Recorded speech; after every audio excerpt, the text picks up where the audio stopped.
ఇది EC information act అనమాట. ఈ ఈసీ ఇన్ఫర్మేషన్ యాక్ట్లో మనకి ఇక్కడ ఇది లింక్ డాక్యుమెంట్. ఈ డాక్యుమెంట్లో ఉన్న విధంగా ఇక్కడ ప్రాపర్టీ రిజిస్ట్రేషన్ జరిగితే ఈ ప్రాపర్టీ చెల్లిద్ది. ఇక్కడ ఉన్న డాక్యుమెంట్ ప్రకారంగా ఇక్కడ ప్రాపర్టీ రిజిస్ట్రేషన్ జరగకపోతే ఈ డాక్యుమెంట్ అనేది ఫేక్ డాక్యుమెంట్ కిందకి పరిధిలోకి వస్తుంది. అలా కొన్ని జరిగిన ఫేక్ డాక్యుమెంట్స్ మీకు చూపిస్తా చూడండి. ఇక్కడ ఒక లింక్ డాక్యుమెంట్ ఉంది కదా, ఇక్కడ లింక్ డాక్యుమెంట్ ఏముంది 17/80/1987. ఇక్కడ బయ్యర్ ఎవరు, కొనుక్కున్న అతని పేరు, కొనుక్కున్న అతను ఇక్కడ అమ్మిన వాళ్ళు ఎవరు, ఒక పర్సన్. అప్పుడు దాని నుంచి యాక్చువల్గా ఆ డాక్యుమెంట్ ఆల్రెడీ లింక్ డాక్యుమెంట్కి వెళ్తే మనము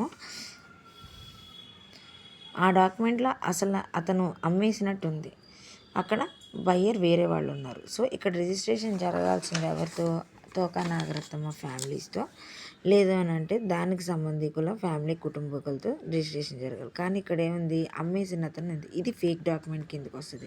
సేల్ డీడ్ చూసారా, మార్కెట్ వాల్యూ ఇక్కడ 10 lakhs అని రాశారు. కానీ మార్కెట్ వాల్యూ 10 lakhs అయితే కన్సల్ట్ వాల్యూ 18 lakhs అయితే అసలు దాన్ని ఉన్న సైట్ ఏమో 448 square yardsలో 3,059 square feet. కానీ లింక్ డాక్యుమెంట్ ప్రకారంగా వెళ్తే ఇక్కడ 4,300 square feet బిల్డ్ జరిగినాయని ఉంది. మీకు చూపిస్తా చూడండి. సో ఇక్కడ మొత్తం 965 square yards అంటే 4,332 square feet బిల్ట్ జరిగినట్టు రాస్తుంది. ఇక్కడ స్క్వేర్ ఫీట్స్ యాడ్ చేయకపోయినా యాడ్స్లో బిల్ట్ జరిగినట్టు రాశారు. కానీ ఇక్కడ ఏం చేశారు, యాడ్స్లో ల్యాండ్ అని చెప్పారు, యాడ్స్లో ల్యాండ్ అని చెప్పి బిల్ట్ అని చెప్పి రాసేసారు.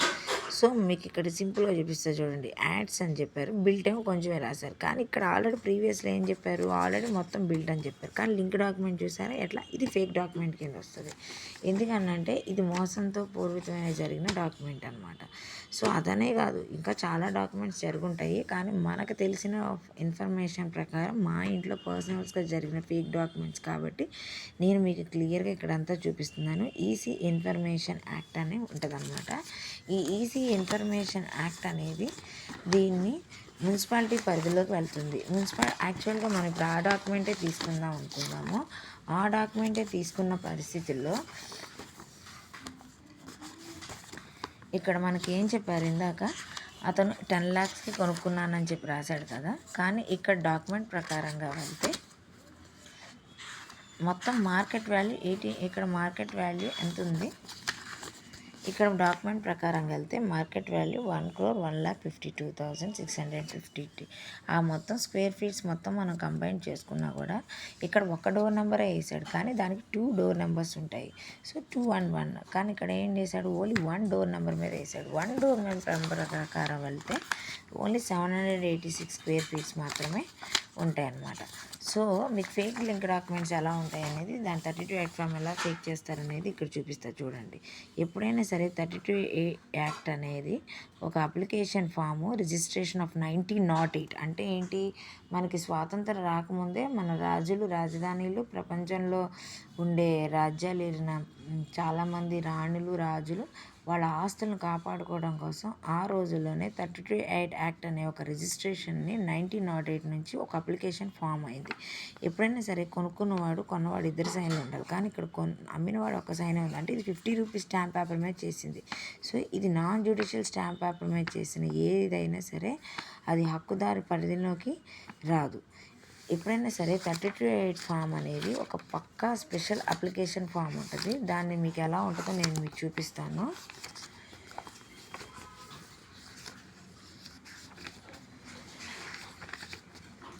ఇది కరెక్ట్గా 32 యాక్ట్ స్పెషల్ అప్లికేషన్ ఫామ్ అనమాట.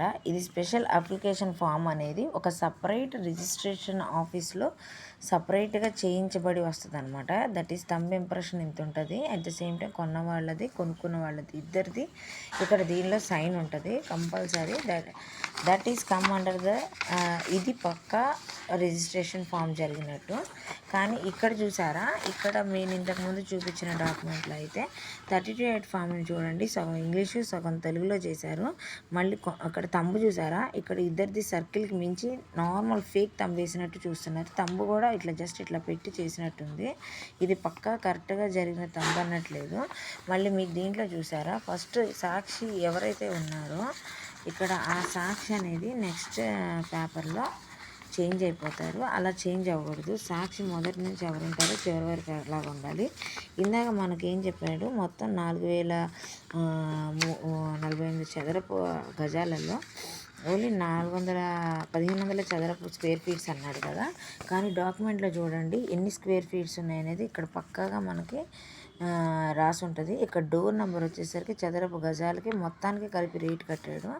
సో ఇక్కడ వచ్చేసరికి మొత్తం 1500కి అన్నాడు. కానీ 2 డోర్ నెంబర్స్ ప్రకారం 1500 చదరపు అడుగుల కింద అలా కౌంట్ చేసుకున్నా కూడా ఇక్కడ ఇంకా ఎక్కువ అడుగులు మూవ్ అవుతున్నాయి. రెండోది ఇక్కడ కొనుక్కున్న వాళ్ళు ఒక సాక్షి సంతకాల్లో ఇక్కడ మార్చేశారు. అట్ ద సేమ్ టైం దాని వాల్యుయేషన్ చూడండి, కనీసం ఇక్కడ 18 లక్షలు వేశారు మార్కెట్ వాల్యుయేషన్ విలువ. కానీ ఇక్కడ డాక్యుమెంట్ ఈసీ ఇన్ఫర్మేషన్లో చూసారా 10 లక్షలు మాత్రమే వేసి 18 లక్షలకి 10 లక్షలకి వేసాము, 18 లక్షలు కొనుక్కున్నాం కన్సల్ట్ వాల్యూ అని అబద్ధం చెప్పారు. ఇక్కడ కూడా రిజిస్టర్ ఆఫీస్ని మోసం చేసినట్టుంది. సో మళ్ళీ ఇంకోటి ఏంటంటే మున్సిపాలిటీలో ఇది యాక్చువల్గా ఎన్నేళ్ళ క్రితం డాక్యుమెంట్ అంటే 1987 డాక్యుమెంటు. కానీ ఇది 2010లో అని చెప్పేసి అన్నారు. కానీ దీని అసలు ప్రాపర్టీ డాక్యుమెంట్ ఇది. కానీ దీంట్లో అసలు ఇతనికి సంబంధమే లేదు. ఈ సంబంధం లేని పర్సన్కి హక్కుదారి ఇచ్చినా కూడా ఇక్కడ 50 lakhs వస్తాయి. కానీ 50 lakhs వేయకుండా 18 lakhs వేసి 10 lakhs కన్సల్ట్ ఇచ్చామన్నట్టు రాశారు. కానీ అసలు 18 lakhs ఇచ్చినట్టు ఉన్నట్టయితే చెక్ రూపంలో ఉండాలి. అసలు చెక్ రూపమే లేదు ఇక్కడ, అంతా పాన్ కార్డు డీడీలో పెట్టారు. అట్ ద సేమ్ టైం మళ్ళీ ఇక్కడ పాన్ కార్డులు డీడీలు పెట్టారు. ఇదంతా ఫేక్ అనమాట. యాక్చువల్ ఒక చెక్ అనేది ఇస్తారు, గవర్నమెంట్కి ఒక చెక్ అనేది ఉంటుంది. మళ్ళీ ఇక్కడ మార్కెట్ వాల్యూ చూసారా, ఇక్కడ 18 లక్షలు అని చెప్పేసేసారు. అన్నీ 18 లక్షలు అన్నప్పుడు మరి రిజిస్ట్రేషన్ కూడా 18 లక్షలకి విధంగా స్టాంప్ డ్యూటీ కట్టాలి. వీళ్ళు కట్టలేదు ఇక్కడ. అట్ ద సేమ్ టైం కానీ దాని అసలు వాల్యూ మీకు చూపించే ఉంటాను 1 crore.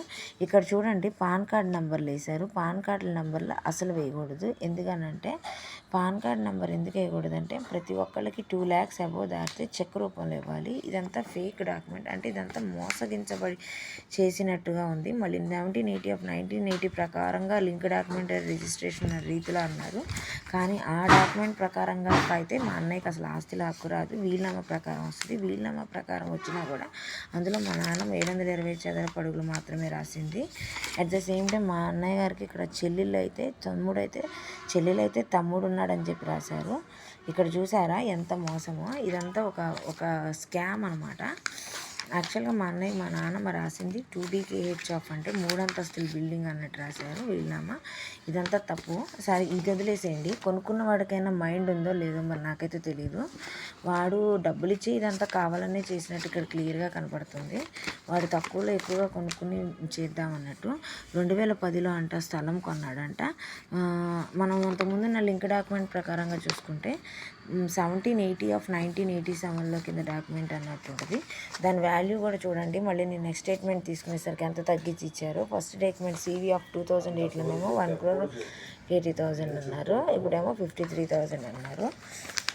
ఇక్కడ చూడండి మళ్ళీ ల్యాండ్ ప్రాపర్టీ వాల్యూ వచ్చేసరికి ఓన్లీ 16 lakhs వేసారు. ఎలా వేస్తారు 16 lakhs చూసారా. ఇదంటే 2010లో ల్యాండ్ కొనుక్కున్నాడంట. ఆ ల్యాండ్ని కన్స్ట్రక్ట్ చేసుకున్నాడంట ఓనర్గా అని చెప్పేసి డబ్బులు ఇచ్చి ఇచ్చేసారు. సో డాక్యుమెంట్ అంతా తప్పుగా చేశారు. సో ఇది ఫేక్ డాక్యుమెంట్. అంటే రియల్ డాక్యుమెంట్ ఏంటంటే ఇలా కొనుక్కున్న దానికి ఇట్లా కరెక్ట్గా స్టాంప్ ఉండి ఇట్లా రిజిస్ట్రేషన్ అయ్యింది. రియల్ డాక్యుమెంట్ కిందకి వస్తుంది. మీకు ఫేక్ డాక్యుమెంట్ ఇలా వస్తుంది అనమాట. మన 32 Act అప్లికేషన్ ఫాము. ఇది సపరేట్ ఫాము. దీన్ని 50 రూపీస్ స్టాంప్ పేపర్ మీద చేయడానికి ఎవరికి గవర్నమెంట్కి రైట్స్ లేవు. కానీ ఇక్కడ చూడండి ఎంత పక్కాగా ఖాళీ స్టాంప్ పేపర్ల మీద సంతకాలు పెట్టించుకుని వాళ్ళ ఇష్టానుసారంగా ఎట్లా పడితే అట్లా డబ్బు ఇచ్చామన్నట్టు ఎట్లా పడితే అట్లా రిజిస్ట్రేషన్ చేశారు. డబ్బు కూడా ప్రాపర్గా ఇచ్చినట్టుగా కూడా ఇక్కడ ఏమీ మనకి కనబడట్లేదు. సో చూసారా, ఇక్కడ చూసారా, ఇక్కడ డాక్యుమెంట్ చూసారా 50 రూపీస్ స్టాంప్ పేపర్ మీద చేశారు. ఇదంతా బ్లాక్లోకి వచ్చింది. ఇది ఫేక్ డాక్యుమెంట్. దీన్ని మన రిజిస్టర్ ఆఫీస్లో నేను ట్రూ కాపీ కింద తీపిస్తే ఈ డాక్యుమెంట్ బయటకు వచ్చింది. కానీ ఇది ఎందుకు మీరు ఇలా రిజిస్ట్రేషన్ చేస్తే మీరు ఎందుకు ఊరుకున్నారంటే అంతకుముందు నా ఆఫీసర్స్ చేశారు, మేము చేయలేదు, వాళ్ళు రిటైర్ అయ్యి వెళ్ళిపోయారు, మాకు సంబంధం లేదన్నారు. సో మీరు కోర్టుకు వేసుకోవాల్సిందే అని చెప్తే నేను కోర్టుకు వేస్తున్నాను. ఇవన్నీ ఫేక్ డాక్యుమెంట్స్ అన్నమాట. ఒరిజినల్ డాక్యుమెంట్స్ ఇలా ఉంటాయి. ఇలా రిజిస్ట్రేషన్ అయి ఉంటాయి. ఇందాక మీకు చూపించాను. సో ఈసీ ఇన్ఫర్మేషన్ అనేది మనకి ఇక్కడ కొన్నది ఎంత, ఆ లింక్ డాక్యుమెంట్లోనే మనకు కరెక్ట్ ఆన్సర్ ఇస్తుంది. ఇక్కడ ఎంత ప్రాపర్టీ ఉంది, ఎంత ప్రాపర్టీని ఇక్కడ ఎన్ని అడుగులకి ఎన్ని చదరపు స్క్వేర్ ఫీట్స్కి రిజిస్ట్రేషన్ జరిగారు. ఇక్కడ ఒకవేళ రాంగ్ జరిగి ఇక్కడ రైట్గా ఉంటే ఈ డాక్యుమెంట్ చెల్లదు. దీన్ని మనం కోర్టుకి వేసుకుని క్యాన్సిలేషన్ కొట్టుకోవచ్చు. ఇక్కడున్న విధంగా ఎగ్జాక్ట్గా ఇక్కడున్న విధంగా ఇక్కడ రిజిస్ట్రేషన్ జరిగితే this is the true copy. కాబట్టి ఇక్కడ జరగలేదు కాబట్టి ఇది ఫాల్స్ కాపీ. సో మీకు నేను ఎంత క్లియర్గా చూపించానో చూడండి. మళ్ళీ ప్రాపర్టీని మార్ట్గేజ్లో పెట్టారు 2010లో. మార్ట్గేజ్లో పెట్టి కనుక ఎవరికైనా రిజిస్ట్రేషన్ చేస్తే ఆ డాక్యుమెంట్ కూడా గవర్నమెంట్ పరిధిలోకి తీసుకోదు. ఇవేమీ చెక్ చేసుకోకుండా ఈ రిజిస్ట్రేషన్ జరిగింది అని అంటే ఇక్కడ డబ్బుతో వాళ్ళు వ్యవహారం చేసి ఉంటారు. ఒకరికొకరు చేతులు మార్పుని కరెక్ట్ ప్రాసెస్లో వెళ్ళినట్టుగా ఇక్కడ ఏమీ మనకు కనపడలేదు. సో ఇది ఫేక్ డాక్యుమెంట్. సో మీకు ఇప్పుడు ఐడియా వచ్చి ఉంటుంది కొంచెం. దయచేసి ఎవరికైనా మీ లింక్ డాక్యుమెంట్ అనేది ఇక్కడ యాడ్ చేస్తే ఈ డాక్యుమెంట్ ప్రకారంగా ఇక్కడ రిజిస్ట్రేషన్ జరిగిందా, ఎక్స్ అంటే అమ్మినవాడు, సేలర్ అంటే కొనుక్కున్నవాడు, సేలర్ మనల్ని మోసం చేసే అవకాశాలు ఎక్కువ ఉంటాయి. సో ఇక్కడ మీకు ఇంత క్లియర్గా కనబడుతున్నాను. ఇక్కడ door number only 1 door number వేసాడు, కానీ ఇది 2 డోర్ నెంబర్లు కలిపి ఉంటుంది. ఈ లింక్ డాక్యుమెంట్ ప్రకారంగా వెళ్తే మనకి ఇక్కడ ఈసీలోనే సగం మ్యాటర్ మనకు అర్థమైపోతుంది. సో మీరు దయచేసి ఎవరైనా ఈజీ ఇన్ఫర్మేషన్ యాక్ట్ తీస్తే మీరు డాక్యుమెంట్ మొత్తం చదవక్కర్ల. ఇక్కడ ఉన్న లింక్ డాక్యుమెంట్లో ఉన్న అడుగులు, స్క్వేర్ ఫీట్స్ ఆల్రెడీ అంతకుముందు రిజిస్టర్ ఆఫీస్లో ఈ లింక్ డాక్యుమెంట్ రిజిస్టర్ అయ్యిందో లేదో మీరు చూసుకోవాలి. ఒకవేళ ఇక్కడున్న లింక్ డాక్యుమెంట్ కనుక ఇక్కడ రిజిస్టర్లో ఎంటర్ అవ్వకుండా ఇక్కడ ఎంటర్ చేసినా ఆ లింక్ డాక్యుమెంట్ ఫేక్ అని కూడా మనం చెప్పొచ్చు. ఇక్కడున్న లింక్ డాక్యుమెంట్ కరెక్ట్గా ఇక్కడ లింక్ డాక్యుమెంట్ జత అయి ఉండాలి. ఆ లింక్ డాక్యుమెంట్ ఇక్కడ జత లేకుండా వాళ్ళు సొంతంగా ఏది పడితే అది ఎస్ఆర్ఓ నెంబర్ లింక్ డాక్యుమెంట్ జత చేసినా అది పరిధిలోకి రాదు. అది కూడా ఫేక్ డాక్యుమెంట్ కింద వస్తుంది. అట్లా చాలా ఫేక్ డాక్యుమెంట్స్ జరుగుతున్నాయి. సో మీరు ఎవరైనా సరే ఒక ప్రాపర్టీని కొనుక్కుంటే ఈ లింక్ డాక్యుమెంట్ అనేది ఎగ్జాక్ట్గా ఇక్కడ ఈసీలో ఉందో లేదో మీరు చూసుకోవాలి. చూన్నాక ఆ డాక్యుమెంట్కి ఎన్ని గజాలు ఉన్నాయి, ఎన్ని అడుగులు ఉన్నాయి, ఎన్ని సెంట్లు ఉన్నాయో చూసుకున్నాక కరెక్ట్గా అదే విధంగా ఇక్కడ రిజిస్ట్రేషన్ జరిగిందో లేదో చూసుకోవాలి. ఈ రెండు కనుక మనకి టాలీ అవ్వకపోతే ఆ ప్రాపర్టీ వాల్యుయేషన్ కానీ ఆ డాక్యుమెంట్ కానీ ఏది మన గవర్నమెంట్ రూల్స్లో ప్రకారంగా జరగలేదని అర్థం. అది ఫేక్ డాక్యుమెంట్ కిందకి వస్తుంది. ఇది ఫేక్ డాక్యుమెంట్ అంటే దయచేసి మీరు ఇది దృష్టిలో పెట్టుకుని అందరూ చూడండి. ఒరిజినల్ మార్కెట్ వాల్యూ ఎప్పుడైనా సరే మనం ఒక ప్రాపర్టీ కొంటున్నప్పుడు కంపల్సరీ దాని యొక్క మార్కెట్ వాల్యూ తీసుకోవాలి. That is CV market value అంటే సెంట్రల్ మార్కెట్ వాల్యూ 62 of 2022 ఇంత ఉంది. కానీ ఇక్కడ వాడు రిజిస్టర్ ఎక్కడ ఇరుక్కుంటాడని ఫస్ట్ నాకు ఎగ్జాక్ట్ మార్కెట్ వాల్యూ ఇచ్చి తర్వాత తప్పుడు మార్కెట్ వాల్యూ ఇచ్చాడు. సో నేను అన్ని మైండ్లో దృష్టిలో పెట్టుకుని ఎగ్జాక్ట్ వాల్యూ అయితే ఇంతకుముందు మీకు చూపించే 1,60,000 ఇప్పుడు చూడండి 80 lakhs వేసాడు. వాళ్ళు ఎక్కడ ఇరుక్కుంటారని కూడా కొన్ని సైడ్ ట్రాక్స్ ప్లే చేస్తారు. సో ఇవన్నీ మన దృష్టిలో గవర్నమెంట్లో తీసుకొని వెళ్ళాలి. సో ఇక్కడ పన్ను విషయంలో కూడా చూడండి అసెస్మెంట్ నెంబర్స్ కూడా తప్పుగా ఉన్నాయి. నేను ఇన్ఫర్మేషన్ యాక్ట్ కింద సమాచార హక్కు కింద ఇలా లెటర్ పెడితే మాకు ఆ లెటర్లో అసలు ఆ పర్సన్ అతను ఇక్కడ లేడు, అతను రిటైర్ అయ్యి వెళ్ళిపోయాడు, సిహెచ్ ప్రసాదరావు అని చెప్పేసి వెళ్ళిపోయారన్నారు. సో వెళ్ళిపోయినాక మనకి ఆ పర్సన్తో శిక్ష పడకపోయినా సరే మనం ఆ డాక్యుమెంట్ క్యాన్సిల్ చేసుకోవచ్చు. 38 ఫామ్ మాత్రం ఇలా ఉంటుందండి. ఆఫ్ అయినా సరే ఫుల్ అయినా సరే ఇది ఈ ఫామ్ ఉంటేనే, ఈ ఫామ్ మీద కనుక కరెక్ట్గా ప్రొసీజర్ జరిగితేనే థంబ్ ఇంప్రెషన్ కూడా ఇంత వెడల్పు ఉంటుంది. అది కరెక్ట్ డాక్యుమెంట్. మీకు ఇంకా ఏదైనా డౌట్స్ ఉంటే మీరు కమెంట్ రూపంలో అడిగినా కూడా నేను మీకు ఎక్స్ప్లెయిన్ చేస్తాను. అలాగే మీ డాక్యుమెంట్స్ కనుక లింక్ డాక్యుమెంట్స్ కూడా రిజిస్టర్ ఆఫీస్లో ఎంటర్ అయి ఉండాలి. ఒకవేళ లింక్ డాక్యుమెంట్స్ కనుక రిజిస్టర్ ఆఫీస్లో ఎంటర్ అవ్వకుండా మీరు ఏ లింక్ డాక్యుమెంట్ పడితే ఆ లింక్ డాక్యుమెంట్ ఉంది ఆస్తి అని చెప్పేసి కొన్నా కూడా